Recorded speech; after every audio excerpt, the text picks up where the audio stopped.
दिग्वेश राठी को तो आप सब जानते ही होंगे। आईपीएल 2025 की one of the major highlight में से एक हाईलाइट दिग्वेश राठी ही था। दिग्वेश राठी की परफॉर्मेंस के कारण राठी साहब चर्चा में नहीं आए, ये चर्चा में आए अपने बिहेवियर, अपने अग्रेशन, विकेट लेने के बाद जिस तरीके से ये सेलिब्रेट करते थे और उसके बाद सामने वाले खिलाड़ी को हमेशा पोक करते रहना, ये कारण बना इनकी चर्चा में आने का। अब एक बार फिर से ये सुर्खियों में आ चुके हैं। सुर्खियों में आने का कारण फिर से परफॉर्मेंस नहीं है, इनका बिहेवियर ही है।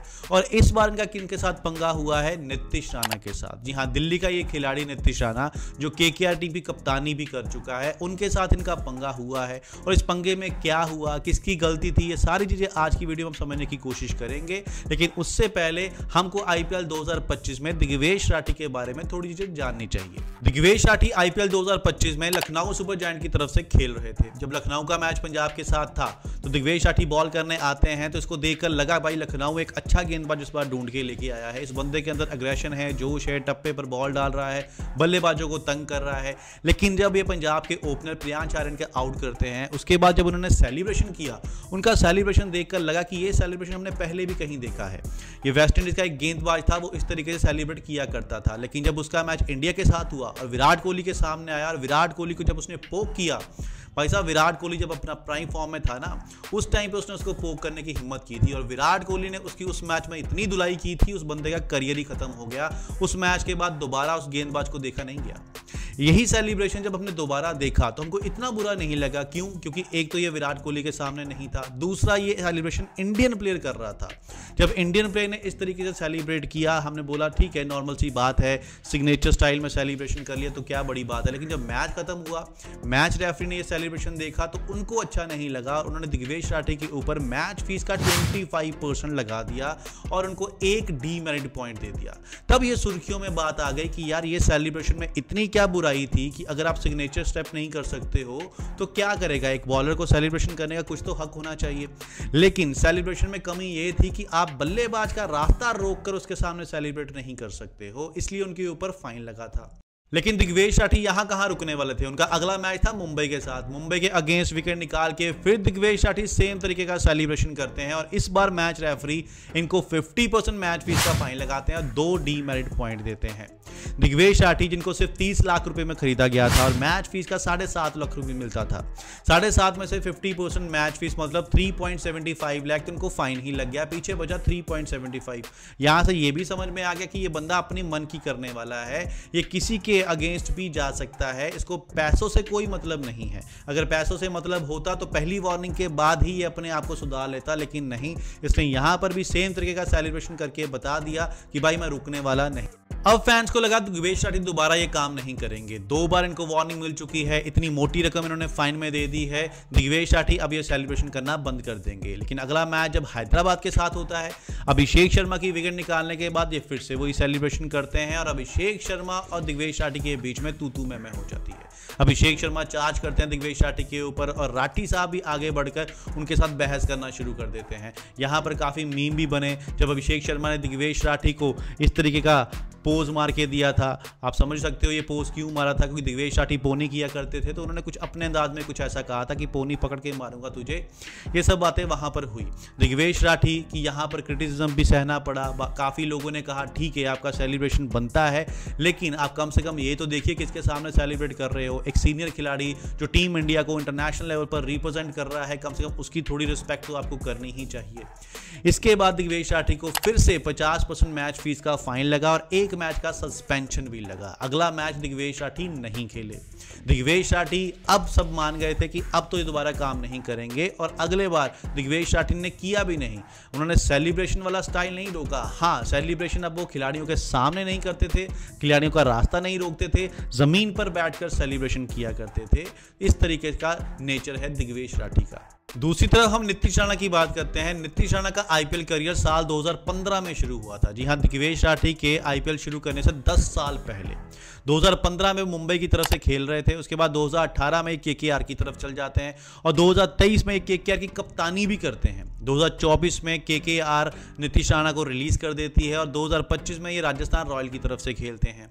नीतीश राणा के इस 10 साल के लंबे आईपीएल करियर में कभी उनकी कोई कंट्रोवर्सी नहीं सुनी गई, कभी किसी खिलाड़ी के साथ तू मैं नहीं देखी गई। जब उनको कप्तानी से हटाया गया तब भी उनकी तरफ से कोई बयान नहीं आया। तो नीतीश राणा की नेचर देखकर सब समझ गए थे ये एक डिसेंट सा खिलाड़ी है। हालांकि दिल्ली से बिलोंग करता है, दिल्ली के प्लेयर जो होते हैं वो काफ़ी अड़ब स्वभाव के होते हैं, जैसे विराट कोहली, मतलब किसी की बात बर्दाश्त नहीं करते, आप थोड़ा सा उनको पोक करोगे तो आगे से जवाब जरूर देंगे, इस तरह के खिलाड़ी होते हैं। लेकिन नीतीश राणा की ऐसी किसी भी प्रकार की कोई कंट्रोवर्सी नहीं देखी गई। दिल्ली प्रीमियर लीग चल रहा है और नीतीश राणा वेस्ट दिल्ली की कप्तानी कर रहे हैं। दिग्वेश राठी साउथ दिल्ली सुपरस्टार्स की टीम का हिस्सा है। इन दोनों का एलिमिनेटर मैच था, जो भी टीम हारती इस टूर्नामेंट से बाहर हो जाती। दिग्वेश राठी की टीम ने 202 रन बनाए और नीतीश राणा की टीम को 203 रन का टारगेट दिया। जब नीतीश राणा बल्लेबाजी करने आते हैं उस टाइम उनकी पोजीशन जो थी इतनी अच्छी नहीं थी, 2 खिलाड़ी जल्दी आउट हो चुके थे। लेकिन नीतीश राणा ने आते ही मारदार करनी शुरू कर दी। स्पेशली दिग्वेश राठी को उन्होंने अपना शिकार बनाया। उनकी गेंदों पर चौके छक्के के अलावा वो कोई बात ही नहीं कर रहे थे। धीरे धीरे दिग्वेश राठी की फ्रस्ट्रेशन बढ़ती जा रही थी। बड़ी कोशिश कर रहे थे नीतीश राणा को आउट करने की, लेकिन वो आउट कर नहीं पा रहे थे। स्टार्टिंग में तो इन दोनों के बीच फ्रेंडली स्माइल पास हो रही थी, लेकिन जब कुछ हो नहीं पाया तो दिग्वेश राठी ने सोचा क्यों ना इनको पोक किया जाए, इनको उकसाया जाए। दिग्वेश राठी बॉल लेकर आते हैं लेकिन बॉल फेंकते नहीं है। अगली बॉल पर नीतीश राणा पीछे हट जाते हैं। फिर इन दोनों के बीच में कुछ हल्की सी तू मैं होती है और 2 बॉल खेलकर तीसरी बॉल पर नीतीश राणा रिवर्स स्वीप का छक्का लगा देते हैं दिग्वेश राठी को और फिर स्माइल देते हुए कुछ कहते हैं दिग्वेश राठी को। और दिग्वेश राठी फिर आगे से बहुत सी बातें करते हैं। क्या बातें हुई वो सामने नहीं आई, गाली गलौज चली। नीतीश राणा जो मैंने आपको बताया दिल्ली से बिलोंग करते हैं और दिल्ली वाले जब कोई उनको पोक करे तो भाई साहब वो भी पीछे नहीं हटते, वो भी आगे आते हैं, वो भी उनको खरी खोटी सुनाते हैं। जो भी है, जहां पर जिसकी भी गलती थी, लेकिन एक बात, आप सीनियर्स के साथ तो रिस्पेक्टफुली यार बिहेव करना चाहिए। 10 साल पहले नीतीश राणा दिग्वेश राठी से 10 साल पहले आईपीएल में डेब्यू कर चुके थे। तो एज अ सीनियर अगर आप इस तरीके से उनके साथ बिहेव करोगे तो वो एक्सेप्टेबल नहीं है। और यहां पर लोगों ने खूब नीतीश राणा का साथ दिया और उन्होंने कहा कि आज शेर को सवा शेर टकरा है। आज नीतीश राणा ने बताया दिग्वेश राठी को कि इस तरीके के सेलिब्रेशन और इस तरीके के बिहेवियर को कैसे जवाब दिया जाता है। मैच के बाद नीतीश राणा से इंटरव्यू भी लिया गया और इस बात पर पूछा गया। उन्होंने कहा मैं खुलकर कुछ नहीं बताऊंगा। उन्होंने यहां पर भी अपना सियानत दिखाई और बताया कि भाई मैं अगर यहां कुछ बोलूंगा तो आप लोग सोचोगे मैं ठीक हूं और दिग्वेश राठी गलत है, वो मैं चाहता नहीं हूं, क्योंकि यहां तो आप दिग्वेश राठी का पक्ष भी सुनो तब बात बनेगी। उन्होंने कहा कि हाँ, यहां पर शुरुआत जो है वो दिग्वेश राठी ने की थी। उन्होंने बोला मैं कभी भी शुरुआत नहीं करता हूं, मेरे लाइफ में काफ़ी झगड़े हुए हैं लेकिन कभी मैंने शुरुआत नहीं की है। यहां पर भी शुरुआत दिग्वेश राठी ने की थी और मैं दिल्ली से बिलोंग करता तो मैं पीछे नहीं हटने वाला। कोई मुझे आकर एक बात सुनाएगा तो मैं आगे से पलट कर 4 बातें जरूर सुनाऊंगा। ये सारी बातें नीतीश राणा ने मैच खत्म होने के बाद एक इंटरव्यू में बोली। और नीतीश राणा सिर्फ यहाँ पे नहीं रुके, उन्होंने अपने सोशल मीडिया हैंडल पर एक पोस्ट शेयर की जिसमें अपने बच्चे के साथ, उनके बच्चे के फिंगर उनके मुंह के ऊपर है, वो साफ इशारा कर रहे थे दिग्वेश राठी के ऊपर कि चुप रहो, ठीक है। और इसके ऊपर काफ़ी कमेंट आए जिनके ऊपर काफ़ी फैंस नीतीश राणा का साथ दे रहे हैं कि ये हुई ना बात। बहुत से कमेंट नीतीश राणा के फेवर में आ रहे हैं। लेकिन जो भी है, यहाँ पर एक तरीके से जो गलत ठहराया जा रहा है वो दिग्वेश राठी को ही ठहराया जा रहा है, क्योंकि एक तो उनसे बॉलिंग अच्छी नहीं हुई। या तो वो विकेट निकाल लेते तब भी किसी हद तक कहते कि हाँ, जो उन्होंने सोचा था उनकी प्लानिंग सक्सेसफुल हो गई, लेकिन यहाँ विकेट नहीं निकाली, ऊपर से स्कोर भी बहुत खा लिया उन्होंने। मेरे ख्याल से 2 ओवर में 38 रन दिए थे उन्होंने, 20 की एवरेज के आसपास उन्होंने स्कोर लुटाए थे। तो इसलिए जब परफॉर्मेंस आपकी अच्छी नहीं होती है, ऊपर से ऐसे काम करोगे तो भाई साहब क्रिटिसिज्म तो होना ही है। अब बात कर लेते हैं हरभजन सिंह और श्रीसंत के थप्पड़ कांड की। साल 2008 आईपीएल का दूसरा सीजन था।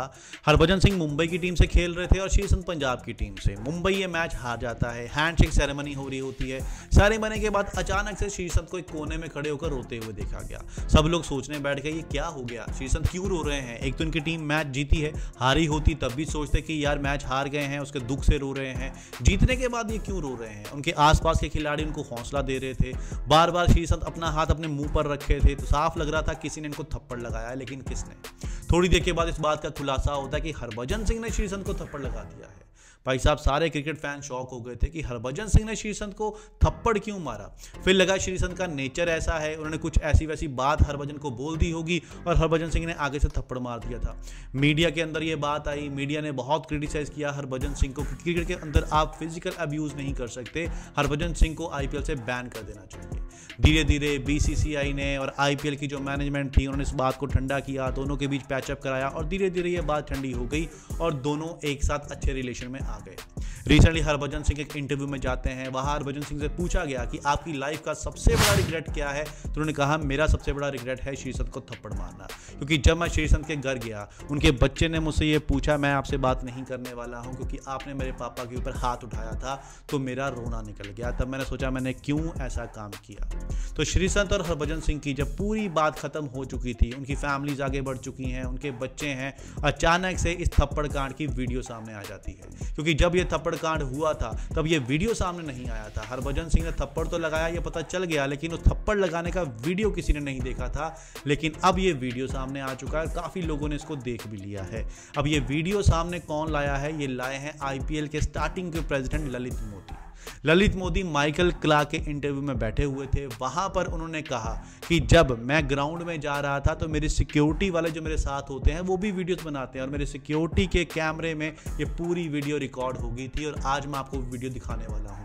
उस वीडियो में साफ दिखाई दे रहा था कि हरभजन सिंह ने हैंडशेक करते हुए श्रीसंत को उल्टे हाथ का थप्पड़ लगा दिया था। उसके बाद श्रीसंत रोने बैठ जाते हैं, महिला जयवर्धने उनको हौसला दे रहे होते हैं। फिर हरभजन सिंह वापस आते हैं और आगे कुछ इशारा करते हैं कि तू बाहर आ, बाहर देखता हूं। और श्रीसंत भी आगे से जवाब देते हैं। दोनों के बीच तू मैं होती है। खिलाड़ी उनको शांत करते हैं और बाहर ले जाते हैं। तो ये पूरा वीडियो देखकर अब हर कोई ये कह रहा है कि भाई ये समय पर इस वीडियो को सामने क्यों लाया गया? क्या आप अपने व्यूअरशिप बढ़ाने के चक्कर में किसी भी खिलाड़ी को क्रिटिसाइज कर सकते हो, उसको डीफेम कर सकते हो? क्योंकि इस बात को 17 साल हो गए हैं और 17 साल के बाद ये वीडियो सामने लाने का क्या मोटिव था? दोनों की फैमिलीज हैं, दोनों के बच्चे हैं। अब जब वो वीडियो देखेंगे तो उनके ऊपर क्या बीतेगी? क्या हरभजन सिंह को श्रीसंत की फैमिली वाले ये वीडियो देखकर एक्सेप्ट कर पाएंगे, माफ़ कर पाएंगे? या फिर हरभजन सिंह के अपने जो बेटे या बेटी हैं, क्या वो हरभजन सिंह से ये नहीं पूछेंगे कि पापा आपने क्यों ऐसा किया, आपने मिसबिहेव क्यों किया, आपने हाथ क्यों उठाया? और माइकल क्लार्क जैसे ऑस्ट्रेलियन के बड़े खिलाड़ी को ये सब चीज़ें अपने शो पर अलाउ नहीं करनी चाहिए थी। कम से कम एक बार हरभजन सिंह और श्रीसंत से कोई बात कर लेनी चाहिए थी कि इस तरीके की वीडियो है, क्या हम वो पब्लिक कर दें या नहीं कर दें। अब बिना उनकी मर्जी के वीडियो को पब्लिक कर रहे तो सिंपल सा मोटिव है कि आपको सिर्फ व्यूअरशिप चाहिए थी और कुछ नहीं। तो ये कुछ अपडेट थी क्रिकेट से रिलेटेड जो आज की वीडियो में मैंने आपके साथ शेयर की। अगली वीडियो में मिलेंगे नए टॉपिक के साथ। जाते जाते आप सबको शुभकामनाएं। जो वीडियो देख रहा है उसका दिन मंगलमय हो, जो नहीं देख रहा उसका भी दिन मंगलमय हो।